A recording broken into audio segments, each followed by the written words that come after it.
Now, 11 arrests were made last night by the reading of it, what appears to just be essentially thuggery and yobbery, throwing fireworks into the stadium, being disorderly and shouting racist things. So no one came to blows. But it was lucky, I think, that the turnout, they say hundreds of pro-Palestine campaigners, didn't descend into the hundreds of thousands. We might have got a very different picture.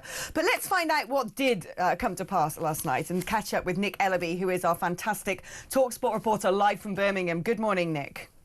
Good morning, Alex. I mean, a lot of bated breath, I think, going into last night's match. Not so much on what the scoreline would be, but whether people would be trying to settle scores outside of the stadium. How horrible was it? I mean, no more horrible than quite a lot of football matches I've attended in the past, to be honest. You're right. I think we spoke to police, West Midlands Police, before the game, probably early afternoon, and they were not sure what to expect because you had this coalition of pro-Palestinian demonstrators outside Villa Park. There were reports online that, numbers could reach as much as 20,000, 30,000 we were hearing. But in the end, it was more like about 800, I think.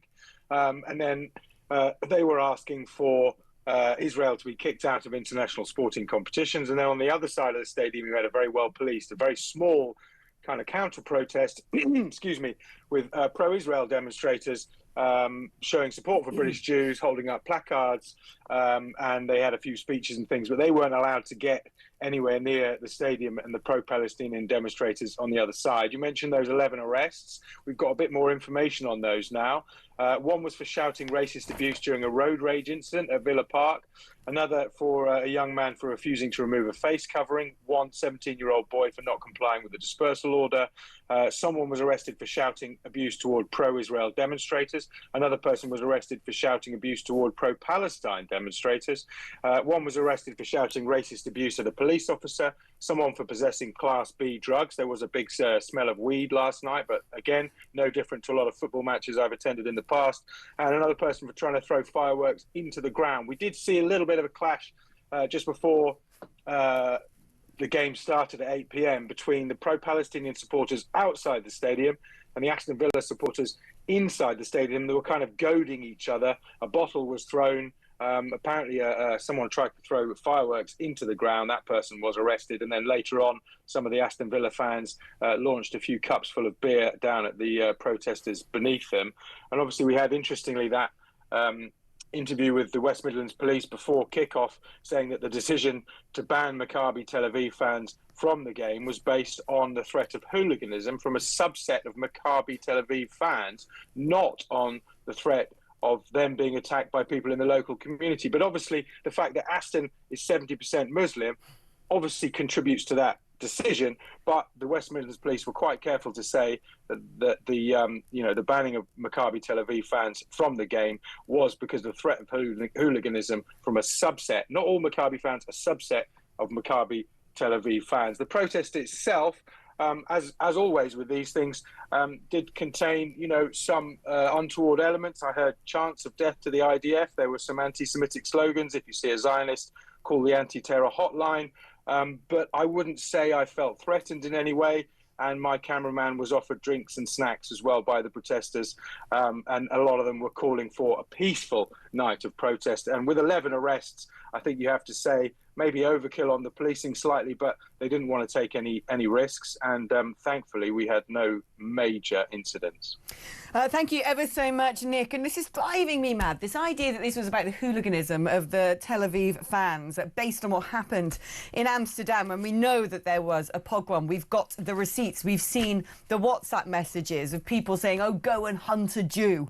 Disgusting. Total inversion of the truth. And frankly, when it comes to unruly football supporters, it's something the police price in, whichever club it is. They don't normally go to the extent of banning fans. Well, it turns out a very tenacious Maccabi Tel Aviv fan did manage to sneak inside the stadium. Shall we have a little look at this video? So we're sitting here at Villa Park watching Maccabi Tel Aviv's game, and the police came to kick us out. And because of Villa fans,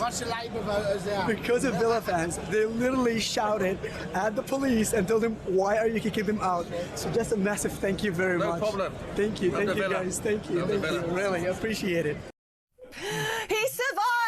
And guess what? He's here now. Yosef Haddad, how did you do it? Did you have to like wear a burqa and sort of creep in through a side door? Not even. I've just like how you see me, and in that video is exactly how I came in. Here's my ticket.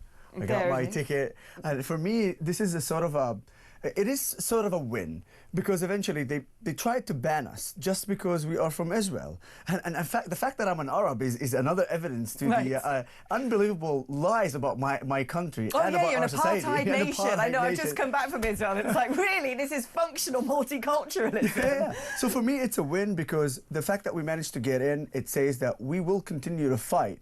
But the fact is that when I saw the away stand completely empty, it is terribly saddened me, because what I heard about what the police said, you know, if that is the base, no away team should come, because in every team, including teams like Fenerbahce, who's going to play Aston Villa only in away, but imagine if it was in home. So they're going to ban all the Turkish fans, because they have some of the worst extreme fans. Of course, I'm not generalizing. So we should ask the police, based on what you said, you're going to have to ban all the away team fans coming to play in Villa Park. Yeah, all of them. Every single football team from now on. Because, you know, football chants tend to be politically incorrect, to say the least. And football supporters drink a bit and occasionally some lob a punch or two. Absolutely. But I want to use this opportunity here to tell you a little bit about Maccabi Tel Aviv fans. I'm a huge supporter of Maccabi Tel Aviv since 1996. So since when I was 11. And Maccabi Tel Aviv fans are actually Arabs and Jews. And you have in Maccabi Tel Aviv players, Arabs and Jews.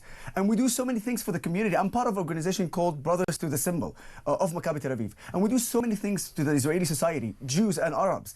So this is what I want to pass the message to everybody who's watching the show. Yes, extremists, as I said, in every football fans, we have this. But the majority of the Israeli football fans, of course, Maccabi Tel Aviv, and even the national team, you know, in the past decades, we had a Muslim captain. That is the biggest lie of the apartheid. A Muslim captain for the last decades for the Israeli football team. So come on. It is so crazy. Like, having just come back from Israel, of course they're paying me. Yes, 7,000 shekels straight from Bibi. Thank you ever so much. The drinks are on me. The kosher wine all round. But no, it's ridiculous. I've just come back from Israel, and what you find out is, yes, there are issues in the West Bank. But look, correct me if I'm wrong on this. Yeah. But what I saw when it came to this idea of there being apartheid is the areas that are sort of restricted for people to access are actually the ones under the Palestinian state authority, not under the control of Israel. Absolutely. And actually, in the bits under control of Israel, it is probably one of the most multiracial countries on earth. I say multiracial, right, because, you know, as we know, there are Jews who have done Aliyah from all over the world, who have gone back to their homeland. It is their homeland. I know my history. Yep. Who've gone back to their homeland. So you have Jews from everywhere, from Russia, from Australia.